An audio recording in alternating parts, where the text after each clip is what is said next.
You're listening to a Weeby Geeks Network podcast. The Dining at Disney podcast. The Dining at Disney podcast. Your ultimate source about the wonderful world of dining at the Disneyland and Walt Disney World resorts. If you are what you eat, then I only want to eat the good stuff. Kristen Hetzel-Go and Jay Bratton are your guides on this culinary adventure. We'll prepare and serve with flair a culinary cabaret. Join them as they discuss the latest food news, expert tips, recommendations, and trip planning advice related to Disney food and dining. From quick service to fine dining, you will discover all the best restaurants and food as they hungrily explore the Disney parks. It brings folks together from all walks of life. The Dining at Disney podcast. And now, your host, Kristen Hetzel-Go and Jay Bratton.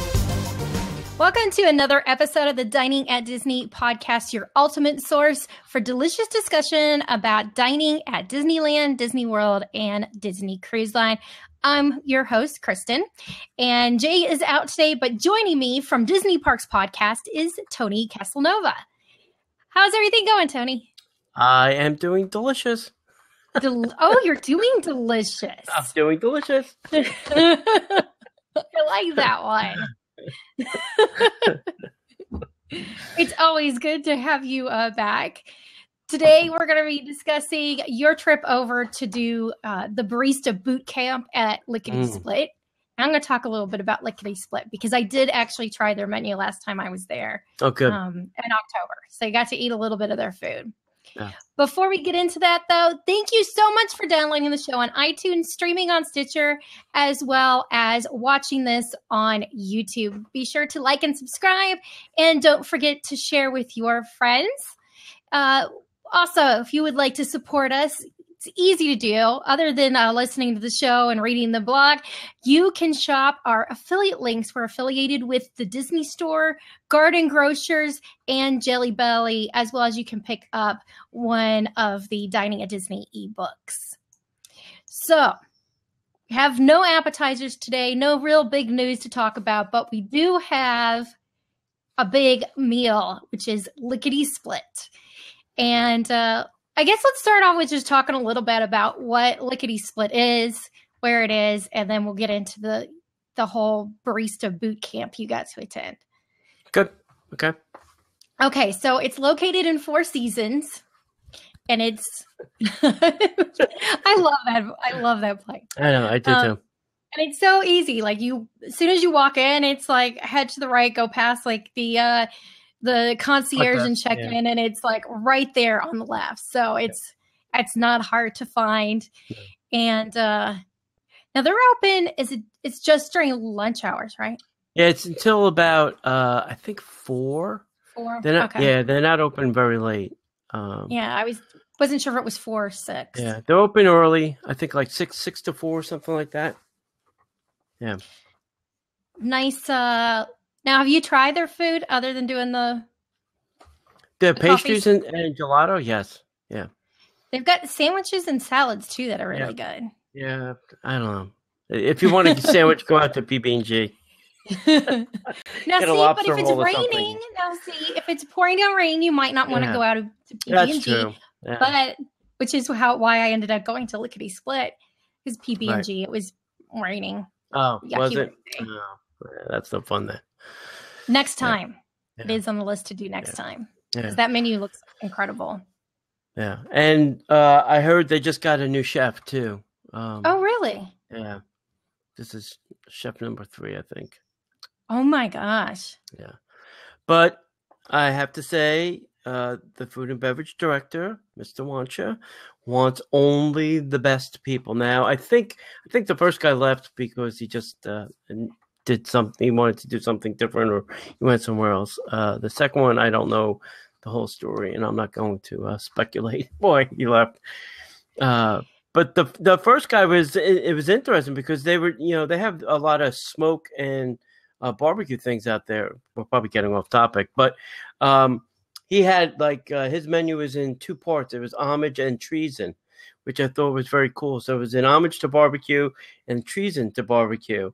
So it was all this wacky stuff like barbecued tofu, which you're like, what?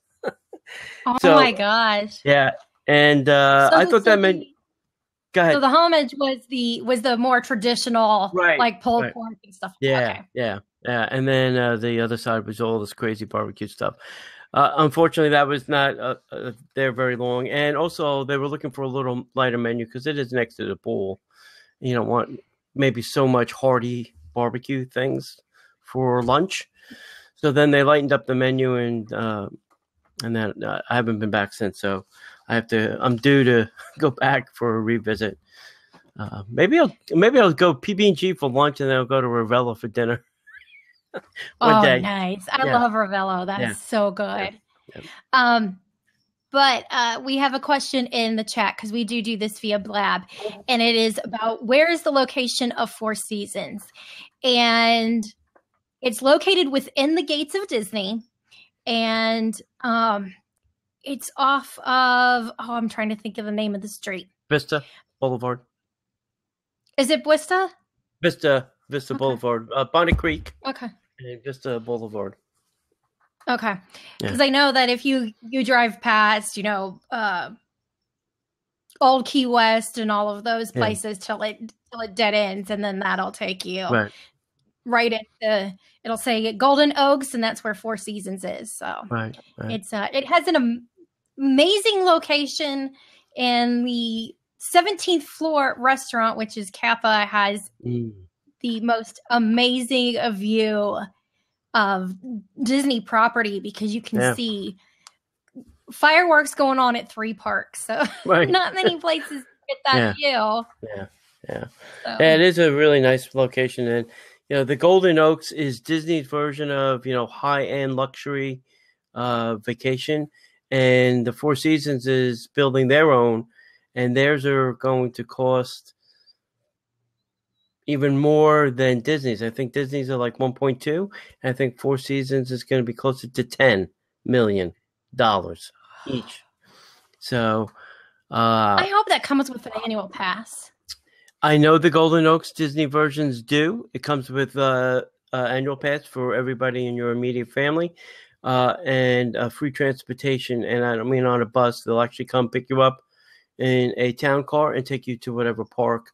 And I don't think it's to the front gate. I think they're dropping you over at the back door. And nice.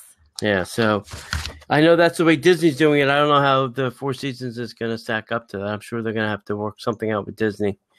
Because, hey, if I'm dropping $10 million, I don't want to get on a Four Seasons bus.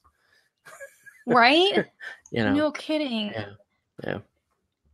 I wonder how many people who have property there actually live there versus it, live there full time versus it being like maybe a winter home. Yeah, I hear the percentage is getting, it's growing a little bit, but there is a lot of people are just using it right now for a vacation home. And there's only a handful that actually live there year round that have kind of retired to, Golden Oaks. Listen, if I had the money, that's where I'd want to retire. I mean, come on. I also know that for the Disney's Golden Oaks, you can get a chef to come to your house and cook your dinner. You don't have to, go somewhere. They'll grocery shop for you. They'll, do anything that you, want within reason. There's, 24-hour concierge. 2:00 in the morning, you don't feel like, going out to the supermarket. Just tell somebody to bring something to you. Oh my gosh. Yeah. So, I couldn't imagine. Yeah, I've been trying to get on. I'm going to have to work on it a little bit harder. I'm trying to get on some people that work there at Golden Oaks to see if they'll come on and talk about, the whole program. I invited the salespeople, but she's like, "Oh, we don't think your podcast would attract the audience that we're really looking for." I'm like, "Listen, lady, how do you know? I don't know if anybody in my audience has got $1.2 million to buy one. Why are you eliminating them from the equation?" So I found some people that work there, so I'm gonna see if I can work on them and see if they can come on. Yeah. That's crazy that they wouldn't take the time to do that because you don't know who's listening. You don't. Yeah. I mean, I don't know the demographics of every single person in my audience. Well, see, for all you know, you could have some celebrity that, Yeah, sure. Angelina Jolie could be listening to your podcast. They don't know. It would be we don't know. That would be funny, but yeah. I better stop talking badly about her then. In that terrible movie Maleficent she did. Now see, Siri, the person who does the voice of Siri, follows me on Twitter. For all I know, she could be listening to this. You know, Sure. I mean, it's one of those things. You don't know who's listening. I always tell people, I don't predict any weather in your forecast today. No, she doesn't I have used a to tell when I was a retail manager, I used to tell all of my associates, I'm like, do not discount somebody based on the way they're dressed because you don't know who that is. Yeah, absolutely. You Absolutely. know? Yeah. So Yeah, definitely. you never know. So, okay, let's get back to Lickety Split again. Yep. And talk a little bit about the Barista Bootcamp. And I do have the dates and the stuff of when that is offered. But Okay. you got to attend this on behalf of Dining at Disney. Right. And because since I can't go, you get to do all the yummy. You have the hard job, the yummy food eating. Poor me. Oh, You got to move. You should move down here. Oh, it's hey, if I win the lottery, I will have a house there. All right. That's guaranteed. There you go. Yeah. Just need to win the lottery.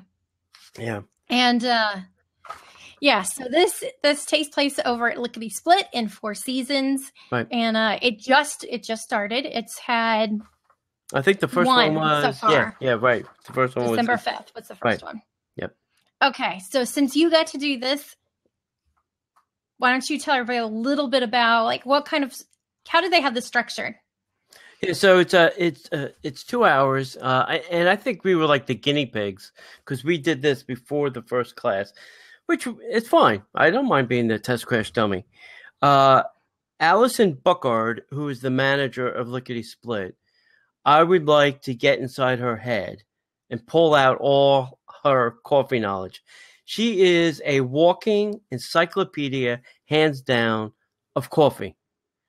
You name a coffee region or bean or whatever, and she can tell you anything about temperature, texture, flavor, caffeine, anything about coffee. This woman does it. And once again, that's a testament to Stephen hiring the right people for the right job. And this woman knocks it out of the park. Really is killer. So she kind of gave us this little, first she gave us an overview of coffee and where the Four Seasons gets their coffee from. It's a specific coffee made just for the Four Seasons. Duh. No surprise there. They have their own bourbon. They have their own wine. Why not their own coffee? The machine that they use to make their coffee is the only one outside of Italy. The company the company that makes it is an Italian company, and they don't export, but they were able to convince this company to send them, this machine because they thought it was the best machine to make coffee. That's number one. Number two, it costs as much as a mid-sized car. She wouldn't tell us the exact amount, but she said, just think of a mid-sized car, average price. That's what this machine costs. And I said, it just makes coffee? Nothing else? Gosh. So only the best. Their coffee is, let me make sure I get this right. It's Umbra, right? I think is the name. And they choose, this also an Italian coffee company that's making this coffee blend for them. And I'm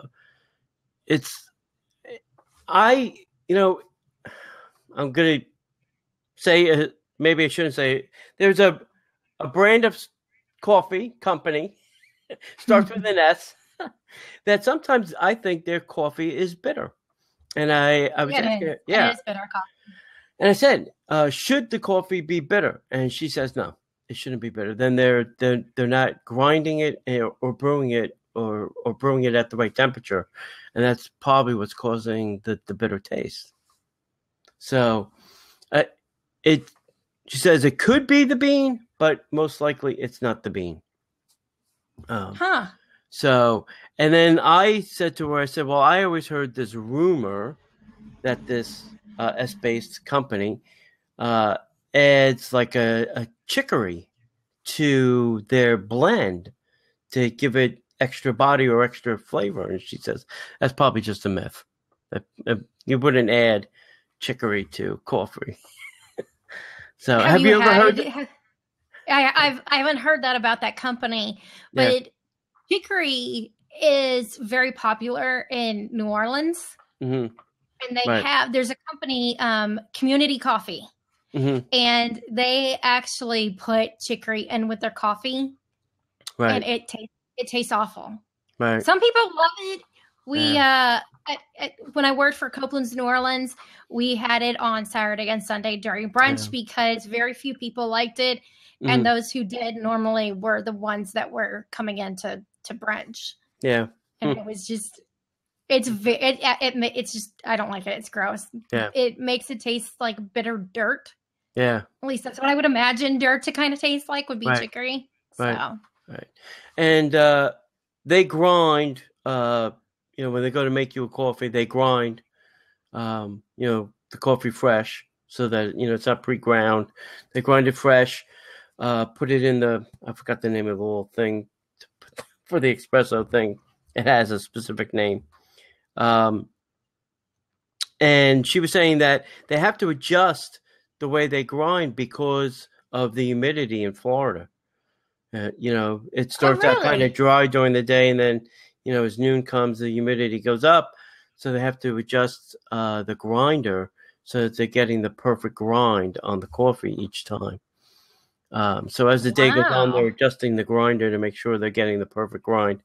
They wanted a certain, not too fine, not too coarse. They want like this specific kind of coarseness to the coffee where it'll extract that flavor that they're looking for. So they just it's crazy stuff that you don't think of when you're making a cup of coffee. I said, I drop a pot in and I'm done. She's like, yeah. So she kind of gave us an overview, and then she showed us how to make a cappuccino first. So she was telling us, you have to grind it a certain way. You want a certain grind. You fill it up, and then you have to tamp. Now, is the grind different than the grind that you would want for a regular cup of coffee? Yeah. Okay. Yeah. So you tamp it in there, and then she says everybody's got a certain way of, kind of tamping and swirling, but you want to put, what I think she said something like 30 feet-pound of pressure. I'm like, well, how do I know I'm putting that amount of pressure? So you want to make sure that you put enough pressure in there that you get a nice compact, and then she does this swirl. Everybody's got this way of kind of doing their thing. You put it in the machine, and you don't, for cappuccino, you don't start the coffee until you have the milk going. So then you start your milk, and you start kind of with the steamer. You start down at the bottom at maybe a 30-degree angle tilt, and you want to hear that. And once that starts and the milk starts swirling, then you start to straighten it out, and you want to create like a vortex, so you see the milk swirling. Once you have that, you want to then slowly move the steamer up so that you're heating the milk, and you get this nice froth. Then you want to take that container, that metal container, and you want to tap it and swirl it so that you create that foamy froth. You're kind of getting rid of those micro bubbles. Listen, I had no idea. This is all stuff in my head now, right? So you're getting rid of these micro bubbles so that you're getting this foam. And a cappuccino, that milk cup has a very round edge. So then you make your coffee once you start your steam going, so you can still swirl and tamp with your coffee, with your milk, get your coffee going, get the coffee goes directly in the cup, and then you slowly pour in your milk, and then you slowly pull up so that you're dropping kind of the milk down the side and into the cup, and then you'll get a nice froth on it.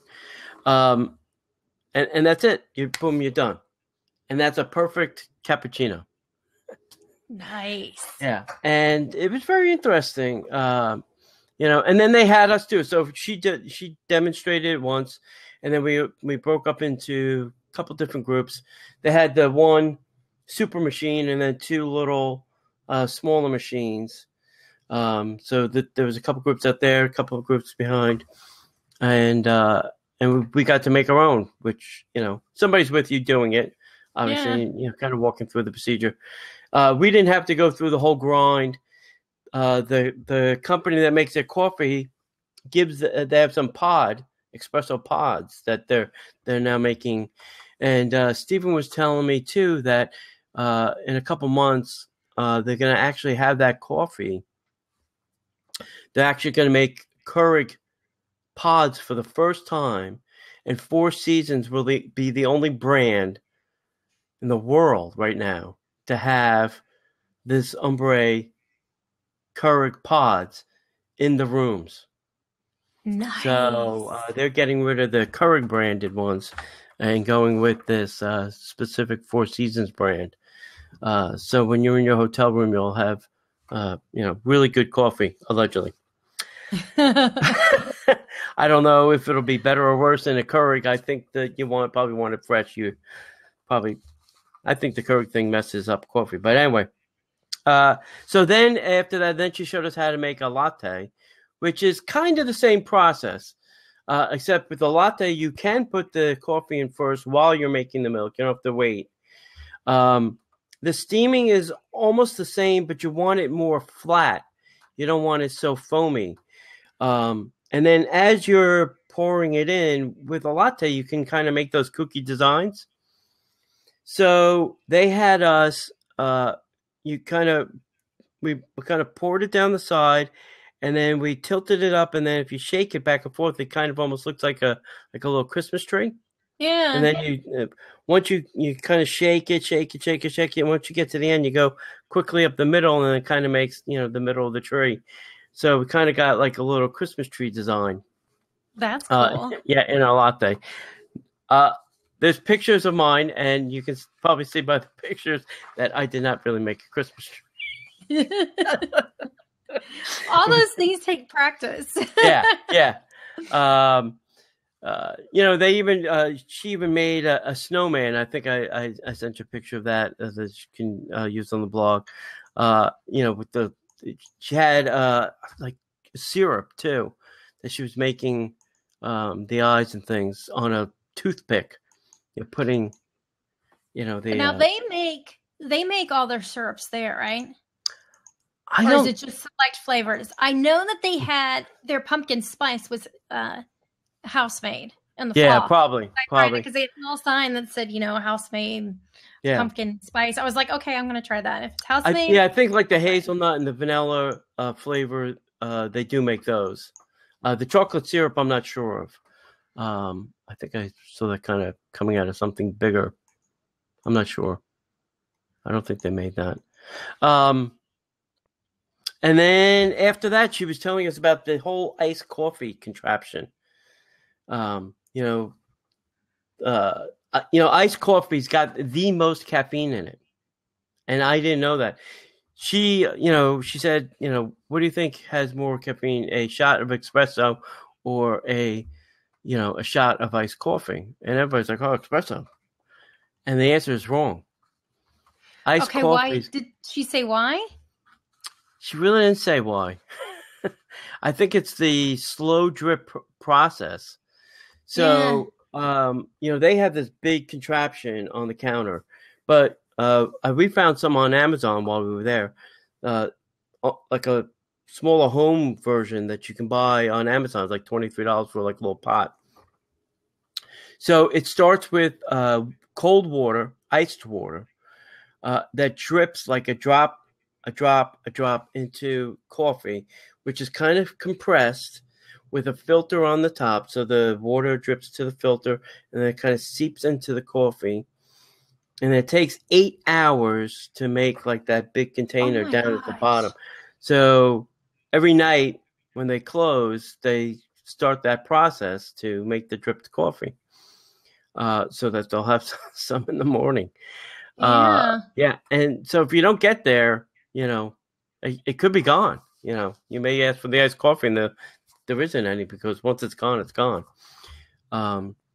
So then it kind of goes through that thing, swirly little thing, and then it kind of just drips into the coffee, which is very interesting.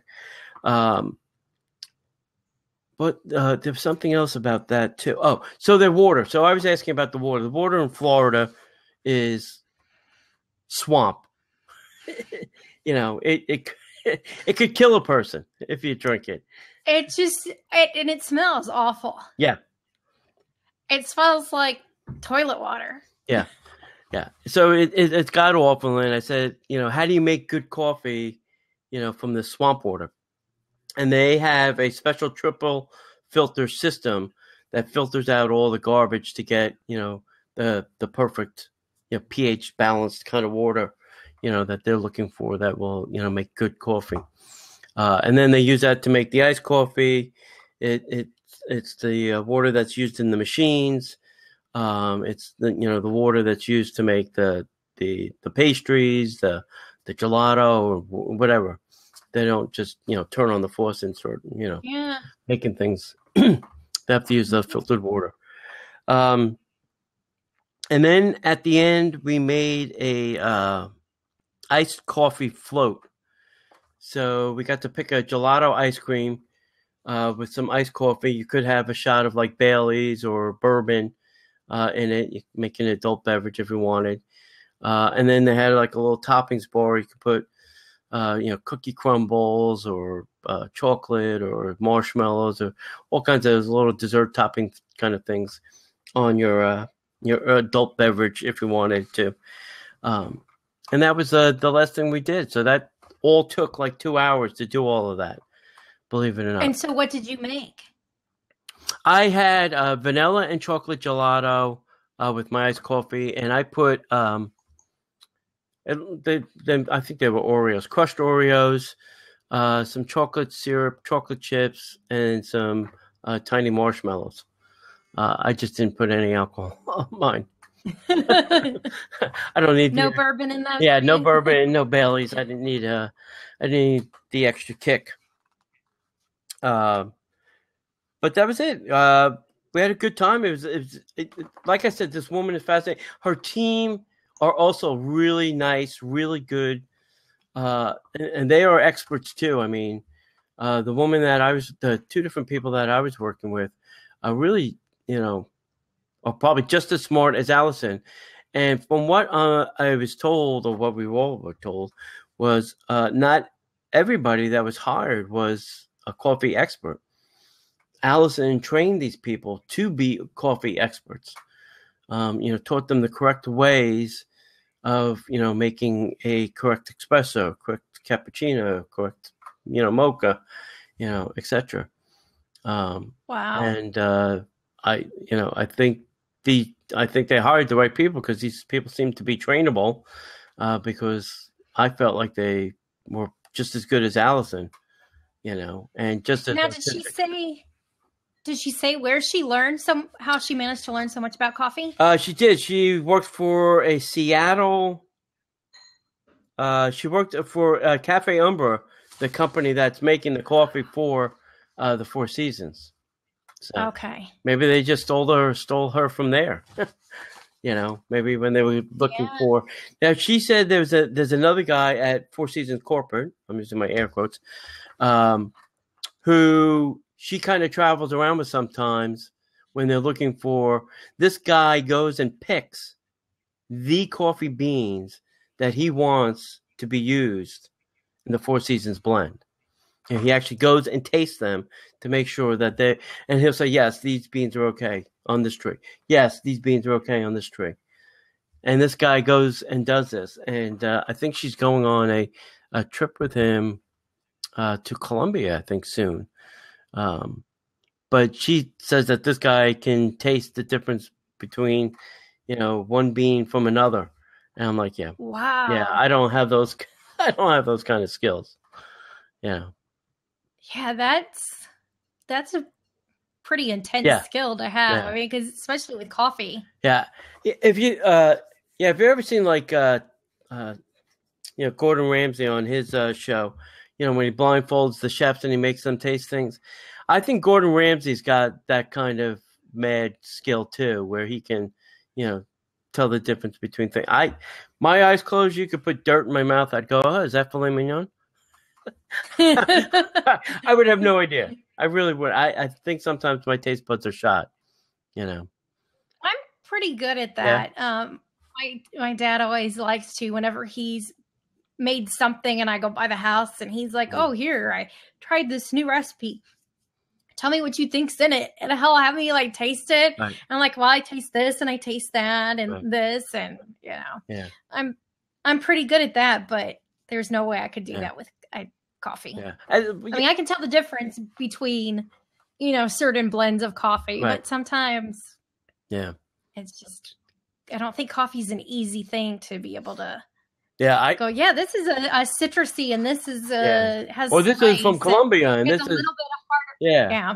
I would not be able to tell you.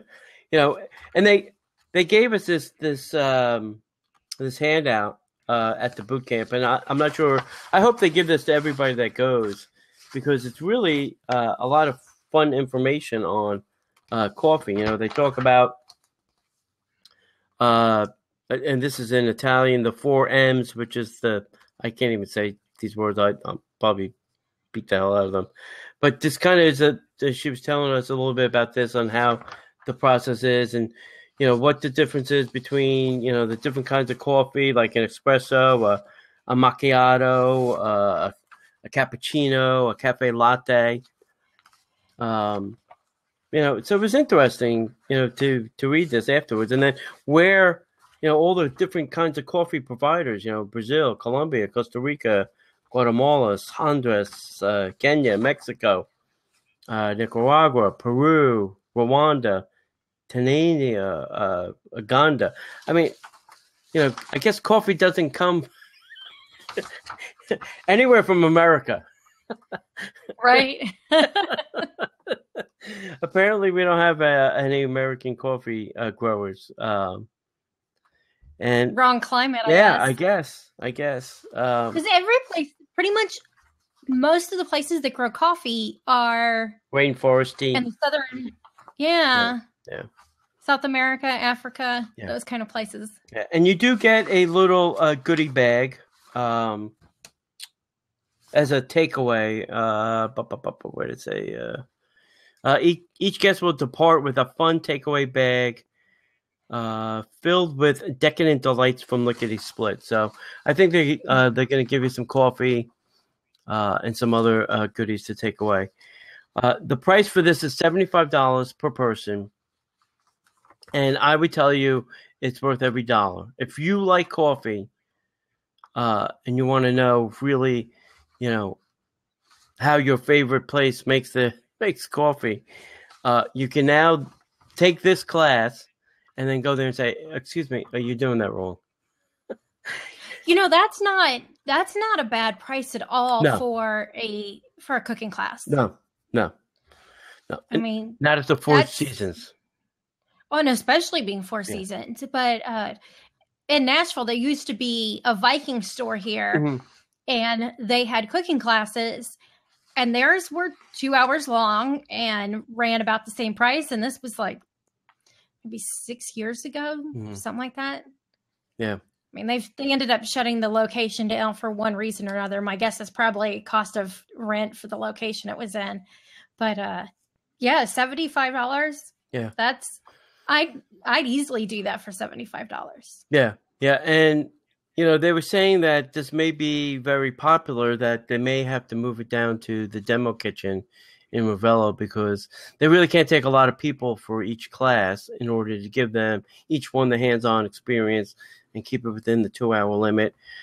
So if you do want to take this, it's highly recommended that you obviously you have to make a reservation. You have to call and make a reservation. But, for this, it's only, the month of December, and then they're going to probably do something else. Yeah, I've got the dates as being the 12th, the 19th, and the 26th. Right. And this is part of a larger program called the Four Seasons Entertainment University. I think each resort is doing something a little bit different.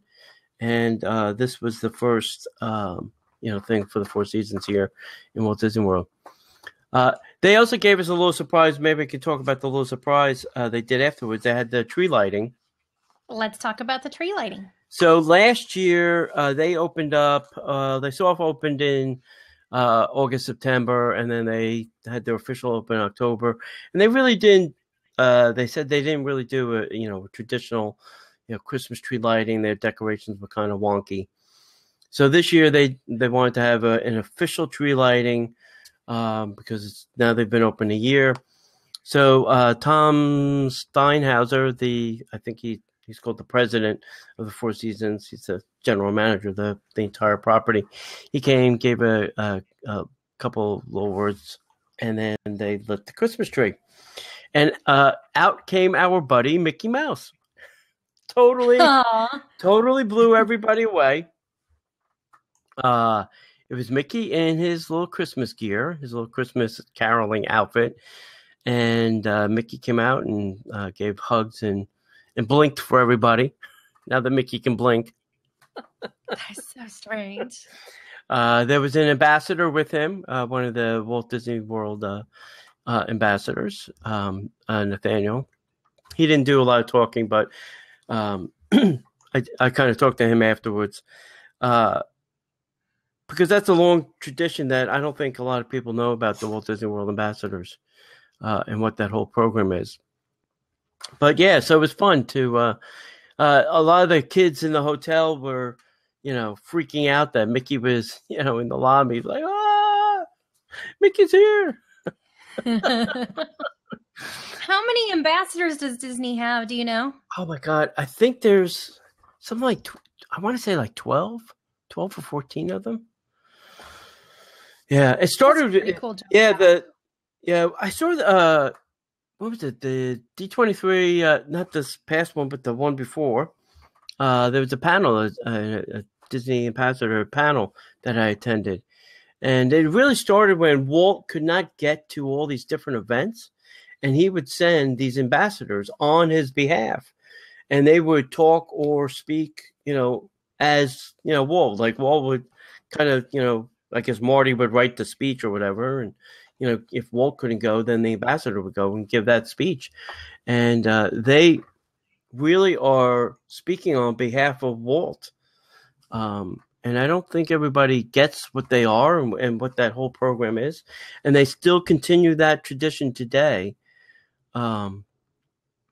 Speaking on behalf of, unfortunately Walt's dead, but on behalf of Walt Disney Company now.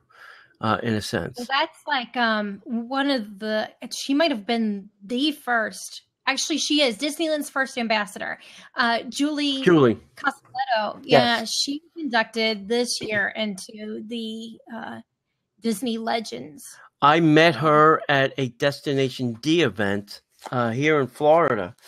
And as she was leaving the convention area, the Contemporary, walking to the valet stand to get her car, and I was walking, and I noticed it was her, and I started talking with her as we were going to the valet stand. And I would love to have a in-depth conversation with her. That would be fantastic. Yeah, there's a whole tartan that they used to wear. If you go to the Disney Archives, up on the wall, I'll have to find that email. Up on the wall, there's a Disney tartan, like they used to wear the plaid vests and whatnot. Yeah. And the plaid skirts for the women. And I had said to the woman there, I said, do we know like where this is? Was this custom made? Is this? And she said, I'm not really sure. She said, give me your email address. I'll find out and then send you the answer. I'm like, I'll never hear from this lady ever again. A couple of weeks later, she sent me the whole 9 yards, the whole history on, who made it. Yes, it was custom. Yes, it's now a registered Disney tartan in Ireland or Scotland, wherever they register these tartans from. Oh my gosh. Yeah. So I got the whole. I should probably pull out that email and find it again. So yeah. Oh, that's pretty cool. Yeah. Unfortunately, I deviated from topic again. It's all good. I have a habit of doing that. And see, it's very easy for me to do that. So Aljon's always trying to reel me in, like, you're getting off topic. Yeah. Come back. This is what we were talking about. Right.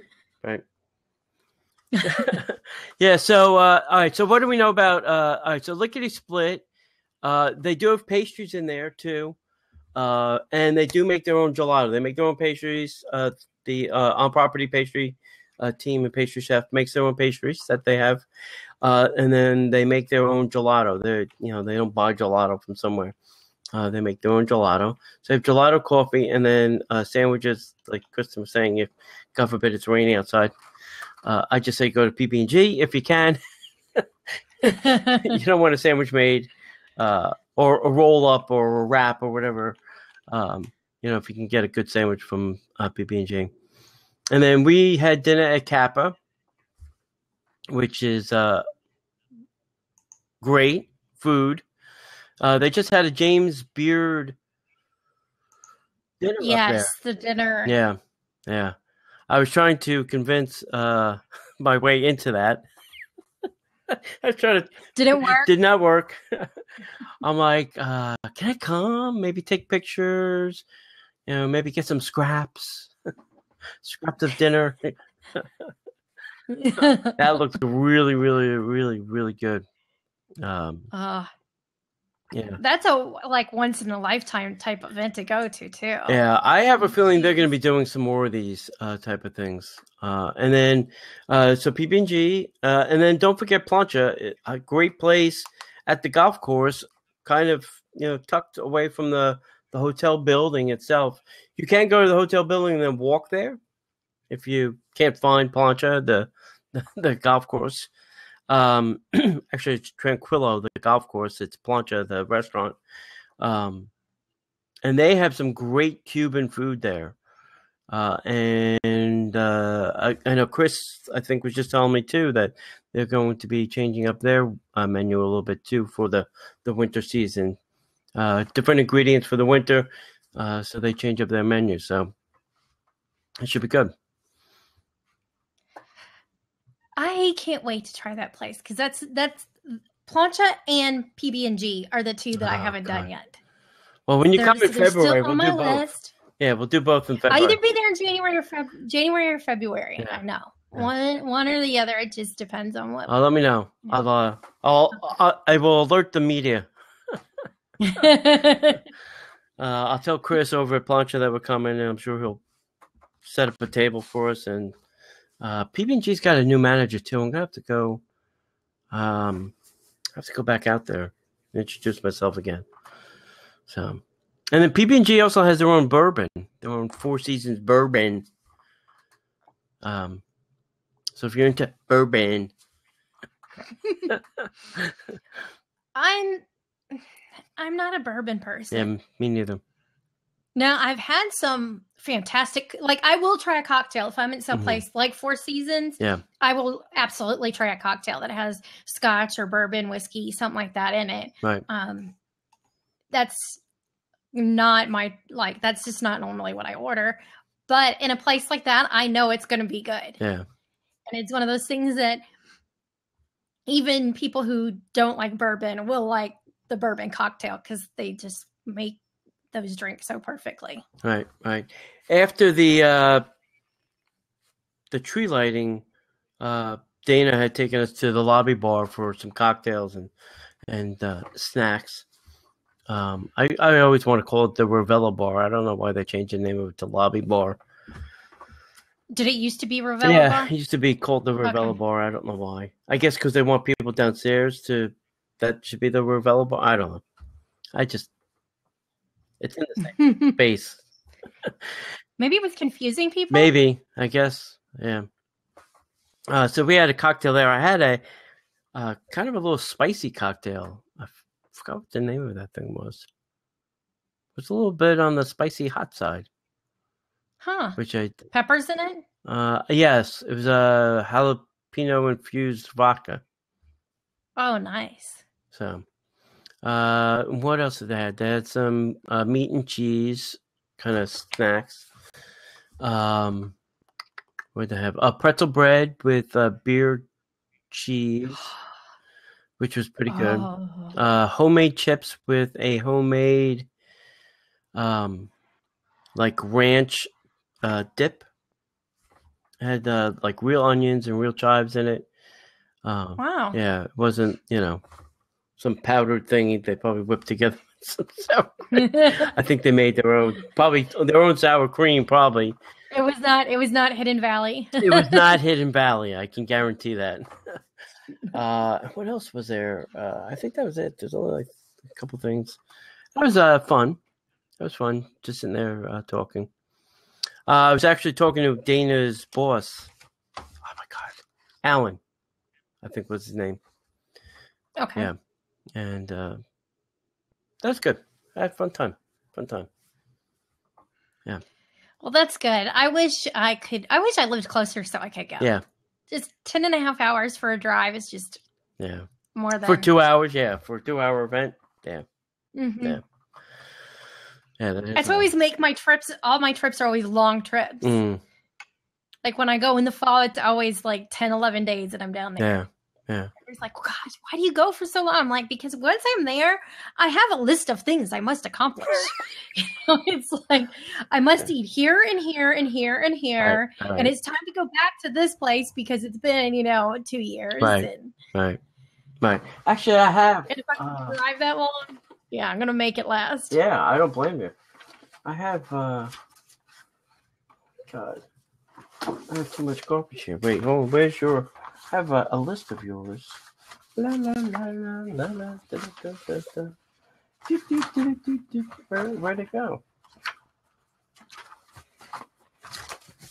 I don't. I have. Oh no. Where? I don't know where the hell it is. A list of what? You had on your website a list of the Disney restaurants. Yes. And I printed it out because I don't know where it went. I don't know where it went. That is I would have to say is one of the most difficult things for me to keep up with. Not living down there and being able to regularly see what's going on everywhere is to keep up with all the Disney restaurants. That's one of the things that's on my to-do list to have done this winter is to go through all of the restaurants again and make sure that all the information is updated and there's nothing missing. Because I just was working on some of the downtown. Nope, not downtown. Disney Springs. Disney Springs. On updating some of those, adding them in. And then the other thing I'm making sure that I add is the Four Seasons restaurants, as well as Waldorf Astoria. I'm going to expand those because they're, to me, anything within the Disney gates. Yeah, right. It's a Disney restaurant. Now, it might not be owned and operated or the hotel owned and operated by Disney, but it's easily something to get to. Right. That, if you're staying on property, it's not going to be something you're not going to be able to go do. Yeah.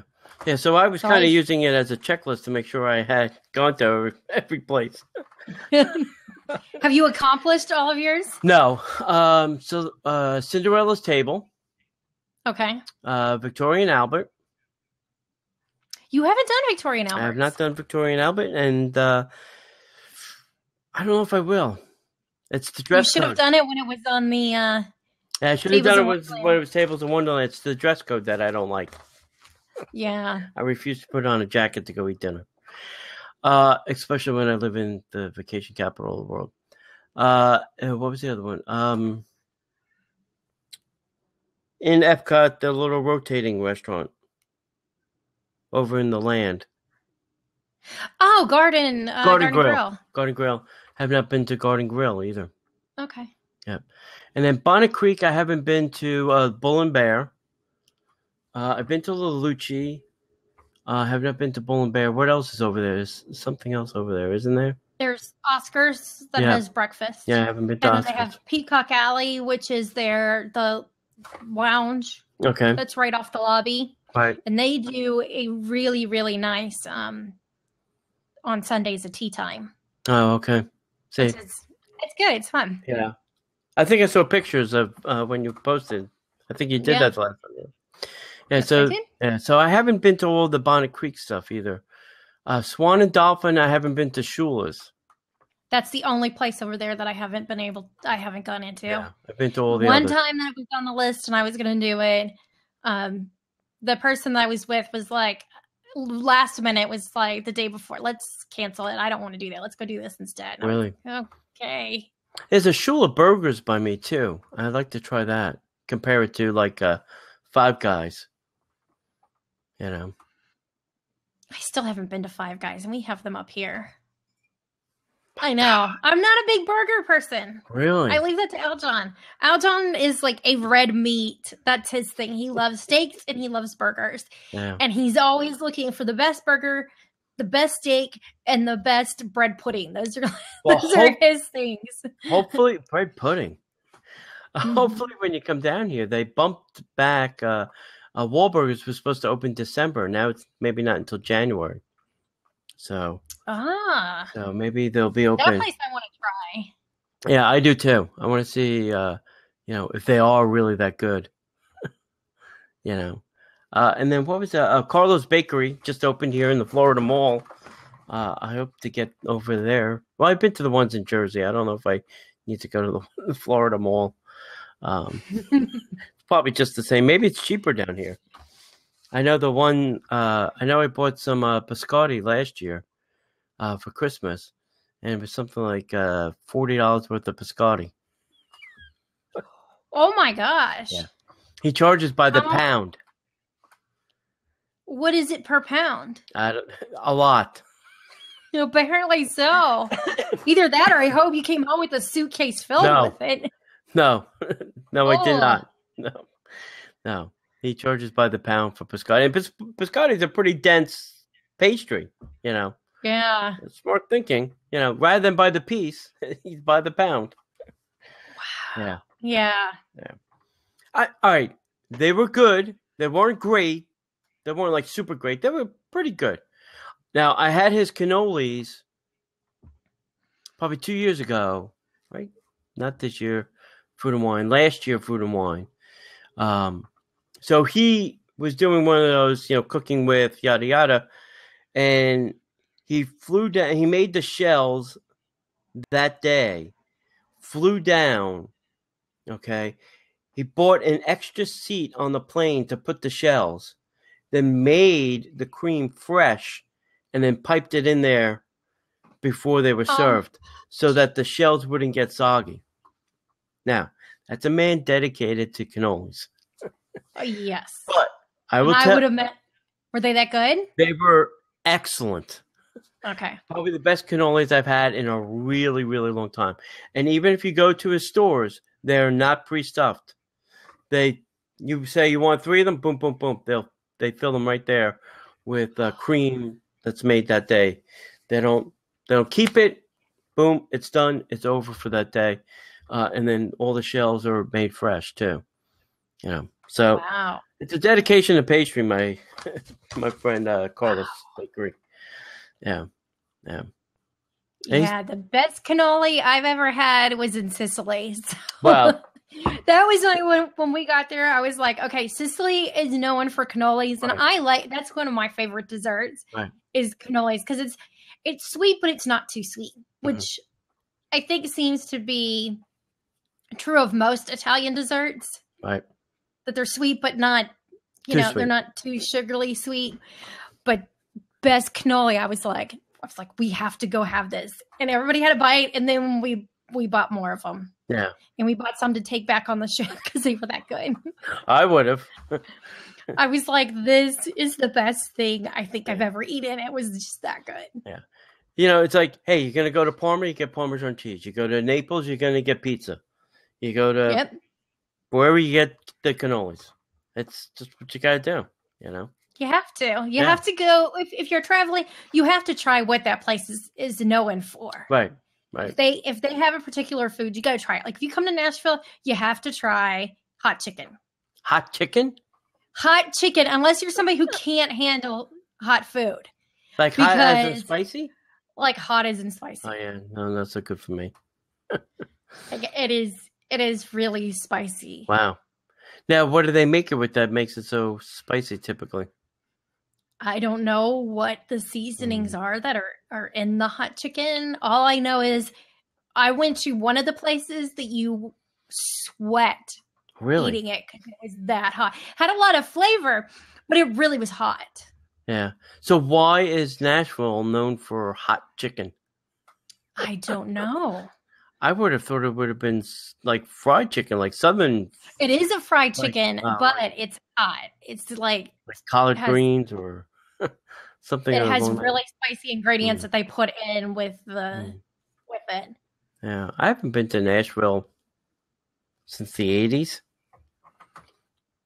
Oh, it doesn't even look like the same place. You Probably would not. think you were like completely, you visited some place you've never seen before because it's completely different. When I moved here 23 years ago, Holy mackerel.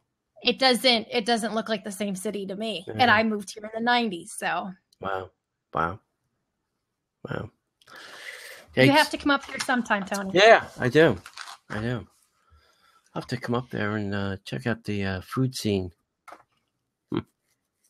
It's growing. Yeah. One thing about Nashville is its food scene is growing, and I have people ask me like, why don't you have a food blog about eating in Nashville? Yeah, you live sure. in Nashville. Yeah. Why do you do Disney? And I'm like, well, first of all, I can only spend so much money in Orlando when I'm there. Right. I live here, which means every day I could go and spend money eating to keep up with all of it. And Yeah.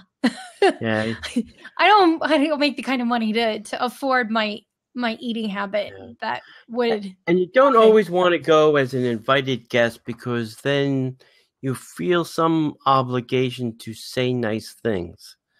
Like when I don't. That's one of my things is I know what you're saying, but I feel that's the one thing that I'm like, just because you give me something complimentary doesn't mean I'm going to give you a great review.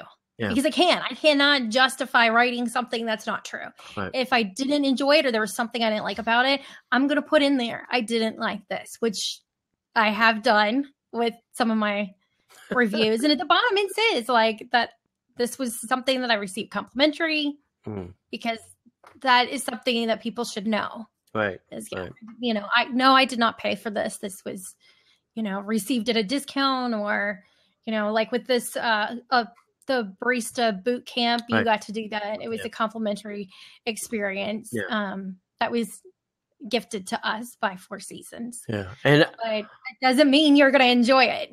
Yeah, it doesn't. But I don't think they could screw anything up. The Four Seasons. No, and that's part of why I choose. I think they would have a really hard time screwing up something. That's the other thing is I turn down things because I don't want to write a bad review of something. Right. So I always try and work with the companies and brands that I really enjoy, that I know I'm going to have a good experience at, because that does make writing that review a lot easier. Oh yeah, absolutely. Then you don't feel bad that if you're going to have to write something bad. True. Very true. Because the chances are slim of it happening. Yeah. Hopefully. Yeah. I haven't had any experience at Four Seasons or Waldorf Astoria that has not been absolutely amazing. Both of those teams that they have running their food and beverage departments are phenomenal. Yeah, I agree. Yeah, our buddy Steven's doing a little world tour too. I think he's going to Tokyo, Vegas, and something else for some food event things. So, wow. Just follow him on Facebook, obviously. What was the other thing? Oh, that pops into my head. Oh, I hear STK may be opening soon. How soon? I'm not sure. But it's also owned by the same people that own Marimoto and Via Napoli Patina Group. Okay. So, if you know any media people there, it should be the same team. doing it. Yeah. And it was funny. I went to STK New York online to look at the menu, kind of get an idea of what to expect. And there's no prices on the menu. So I emailed them. I'm like, hey, dig the menu, but there's nothing on it. There's no prices. So she's like, well, we don't put our prices because they change. All right, I get that, but like ballpark it for me. Yeah. So she's like, well, which restaurant are you looking at? And we can send you a menu with prices, but you have to understand that. Fine, I get it. Send me the one for New York so I can get an idea of what the prices are. They are not cheap. I wouldn't. Yeah, they're going to make the Boathouse look like McDonald's. Really? Yeah. They have. So we need to start a GoFundMe account for dining there. You might, because steak. What do they have them in categories? A small, medium, and large. And then, small, they had like, a 6-ounce filet, a 6-ounce like strip, New York strip, 3 or 4 different steaks on the small. Then they had 3. I think once you got to the large, you needed a second mortgage. It was, wow. I think it was something like, I think it was like a 12-ounce filet. I think it was, I don't know, something like $75 or something like that. I'm like, holy mackerel. That's crazy, That's pretty pricey. Yeah. And everything obviously is a la carte. There's nothing included. You get a steak. That's it. That's where if it does not come out perfect, you do send it back. Oh, yeah. Because there's no side, no vegetable, no nothing. Nothing was, boom, steak. That's it. So either you have an appetizer and you just get a steak, or you pay for some sides. Hopefully the sides are, large enough for 2 people to share at least. Like the Boathouse. Yeah. That's not too bad then. But we'll have to see. I know the building is like, pretty close to done. So that's and good. they've been hiring for months. I think they've been working at Marimoto's. Just to kind of get servers up to speed and busters up to speed. Obviously it'll be different, but at least they're getting them trained. So go see. Been used to the busyness that is Disney. Oh yeah. Yeah, I ate at Marimoto's again. Believe it or not, I should get a punch card. 6? I don't know, 5, 6. I need a punch card for that restaurant. Next time I'm gonna go and do sushi because we didn't try the sushi last time. All right, let me know. I'll do some sushi. Okay. They have the like a tower sushi thing we might want to do. Ooh. Yeah. And I also heard still again the last time I was there is the sushi upstairs is different than the sushi downstairs because upstairs it's all the fresh market fish. Yeah. And they don't, I don't know. You can only Have get you it been upstairs yet? I've not been at the sushi bar. No. But I saw this 3-tower thing, and I said to the guy, I said, "What is that? I don't see anything on the menu that says 3-tower thing." She's like, "Oh, that's a custom sushi platter thing." I'm like, "Wow." I said, "What does that cost?" Well, it depends on what you have in it. Could be 75, 150, whatever. All right, whatever. If you like sushi, go on Netflix. There's a movie called Jiro. Have you heard of this? I have not. There's a guy, Jiro is the name of the Netflix movie. He's a 80-some-odd-year-old man who lives in Japan. He's been making sushi since he was like a teenager. In his entire life, that's all he's done is made sushi. He's never had any other jobs. Sushi. He has a restaurant in Japan that is always, there's only 12 seats at the bar. And there's no menu. It's whatever he's making. So you go, you sit down, and he just makes, and he puts one piece on your plate, and then he'll make the next, and then one piece on your plate, and the next, and that's the way it's done. Now, there's a guy that worked for him who left, and he's got now a place in New York. And if you Google "disciple of Jiro," you'll find this guy in New York, and it's $254 per person for whatever the chef decides that night. And it's once again 12 seats. The guy's booked for most of 2016 already at $254 a seat. I said to my family, we were going to New York, and they're like, "Where do you want to eat?" I said, "Let's try this disciple of sushi guy." And when we looked at, I said, "All right, pass." There's not enough seats. There was like 18 of us. And B, nobody wanted to shell out $254 to go see this guy. Yeah, that's a lot of money. Yeah. There's a lot of things you could do with that. Yeah. Morimoto's a lot. I could go to Victoria and Albert's twice. Probably That's true. Twice and a half. With a wine pairing. Yeah. So go check out this movie on Netflix, Jiro. Okay. Yeah. It's not that, I don't think it's a whole 2 hours, but it's a very interesting thing. He's got a whole special way he makes it. His son is now taking over.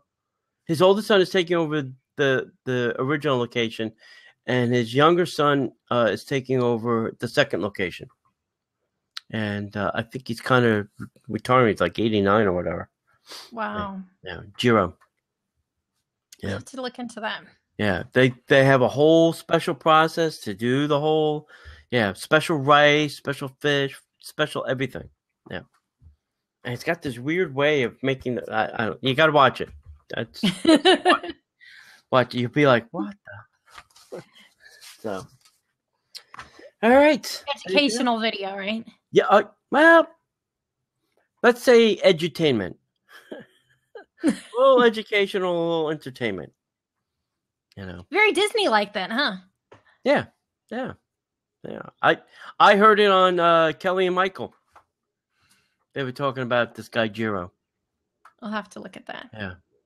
So we've got STK coming soon. STK, Rick Bayless. Do you know where that place is going? I think it's going to go across from STK. No. Rick Bayless, I think, is going on the other side. It's going to be more in the town center area from the artist renditions I saw. Okay. Across from STK is going to be Edison's and Neverland. And then Art Smith, I also think, is going to go out in town center as well, because his renderings have this same kind of look as Bayless. And they're not the modern look. It's more of the town center look that their renderings have. So there should be so many places to eat.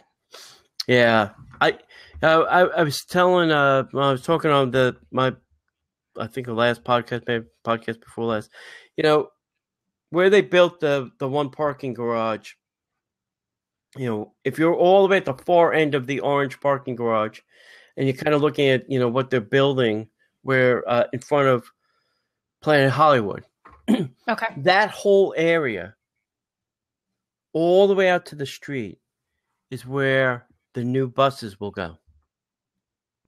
Wow. The entire area. It is massive. There's like 3 rows, of the little bus thingies. And I'm like, wait a minute. You have a bus stop at one end already, the marketplace. You have a bus stop that you could use that probably just needs a little expansion over by Lanuba. You could have had another 20 shops and restaurants where you have buses, I find that a colossal waste of space. Unless they're planning on, they must be planning on busing a lot of people in then. Well, you have to remember too that they are expanding Buena Vista Street, Boulevard Street, Avenue, whatever the hell. I can't remember the last, whatever that thing is. Buena Vista, whatever it is. They're expanding. It's going to be 5 lanes with a dedicated bus lane in the middle. So buses won't have to sit in that traffic. Oh, that's good.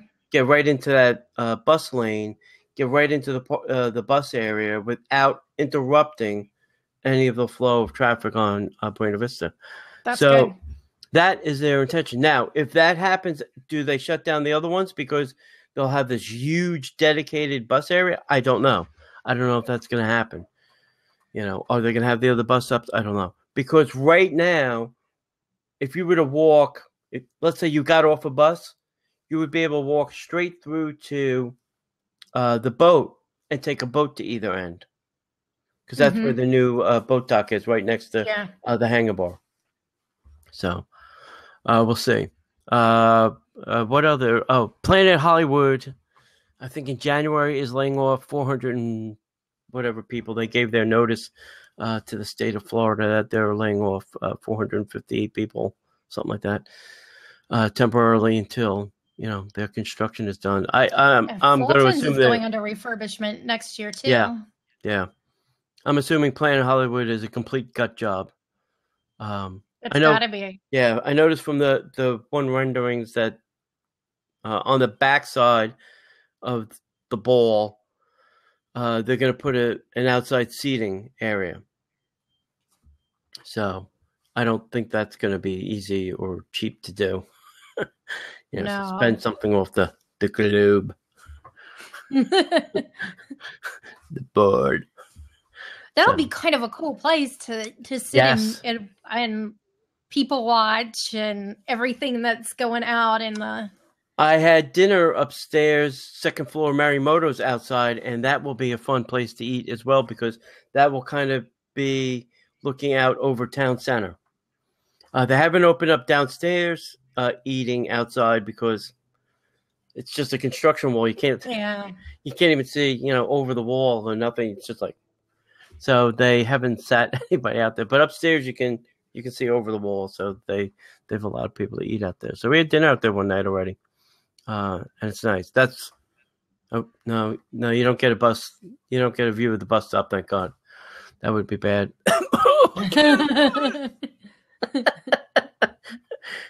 Can you throttle it back a little? I can't have my sushi. I hope they're thinking of those things when they build that monster. I don't know. Trying to think other food places opening. Ganache is opening. Matt, that's supposed to open this month, right? Yes, I think soon. This week. I think this weekend. Ganache is going to open. Yeah, I'm not going to have time to get down there. I'll be looking out for some of those pictures then. Yeah. I don't know if I'm going to get down there before I go away. Maybe Sunday. No, I don't know. I know my time is limited in this state. Time to go home. And... Yeah. Go eat the 7 fishes. That's what you're going to see pictures of. Fish, more fish, other fish. Fried. Baked. To me, that looks like so much fun, though. Drowned in butter. We drowned this fish by killing it in butter.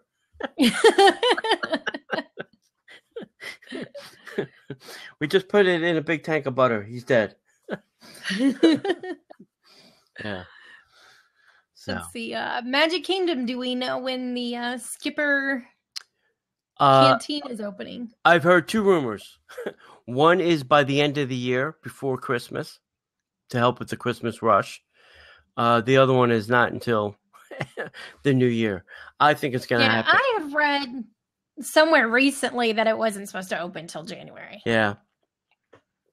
I don't know. If they were smart, they'd have it open before the Christmas rush. I think they'll need the space. That happen? I think they need it. I think they desperately need it because that place is a zoo for Christmas. A zoo. I mean, you probably saw pictures of what it looked like for Thanksgiving. They were lined up to the monorail station to get into the damn place. I mean, that's crazy to me. That is way too much humanity for me. Yeah, that's a lot of people. Yeah. And I heard it was taking some people an hour to get through bag check. I would listen. If somebody told me I had to wait an hour to get through bag check, bye bye. I'm going to Disney Springs. I'm going iDrive. I'm going anywhere but there. Yeah. There's we had a server at Whispering Canyon who was making the transition to Skipper Cantina. The next day he was going to his training sessions. So I think a lot of the people are trying to do that because they're saying that they'll make more money there. I don't know. I don't know. You know. A lot of changes coming to Disney. Yeah. Did you guys talk about the new restaurant at Animal Kingdom? No, have not talked about Tiffin yet. Yeah. That's another one that's opening. That should be interesting. I need to win the lottery so I can easily get down to Florida. I think the only thing I'm really excited for that's happening over the Animal Kingdom is that nighttime show.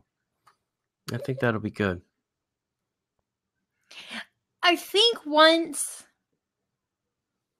Pandora Land or Avatar Land or whatever it's going to be called is complete, I think that's going to be pretty interesting. I was surprised when I did the walkthrough and they had the giant concept display set up of the way that they're looking to build everything, because if it is like they said to scale, it's gonna be big. Yeah.